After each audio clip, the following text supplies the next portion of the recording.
আমাদের পাড়ায় এক প্রতিবেশীর বাড়িতে জগন্নাথ দেবের প্রসাদ খাওয়ানো হয়েছিল। তো আমি প্রথমেই প্রসাদগুলো দেখিয়ে দিই তোমাদের কী কী প্রসাদ খাওয়ানো হয়েছিল। প্রথমেই পড়ে গেল নুন আর লেবু, তারপর আমাদের গরম গরম বেগুনি, এবং বেগুনির পরে পড়ে গেল পোলাও। পোলাওটা বেশ সুন্দর হয়েছিল। ঠাকুরের প্রসাদ মানে বুঝতেই পারছো, একদম মানে কোনো কথা হবে না। তারপরেই আমাদের পড়ে গেল চানা পনির। চানা পনির সাথে পোলাওটা বেশ ভালোই লেগেছিলো। তারপর আমাদের এই চানা পনির পোলাওটা খাওয়ার পর তারপর পড়ে গেল আমাদের সাদা ভাত। সাদা ভাতটা পড়ে যাওয়ার পরেই চলে এলো শুক্তো। শুক্তোটা অসাধারণ করেছিল, প্রতিটা আইটেম যেন একদম অপূর্ব।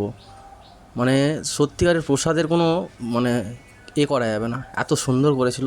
তো আমি লেবুটা নিচড়ে তো শুক্তো দিয়ে প্রথমে ভাত খেয়ে নিলাম। তারপরে ভাতটা খাওয়ার পর পড়ে গেল সাদা ভাত, আবার নিলাম দিয়ে ডাল, তারপরে পড়ে গেল আমাদের হচ্ছে ধোকার ডালনা, তারপরে পড়ে গেল চাটনি, আলু পোস্ত ছিল, তারপর পড়ে গেল হচ্ছে পাঁপড়, পায়েস, তারপরে রসগোল্লা। এই হচ্ছে সমাপ্ত, শেষ।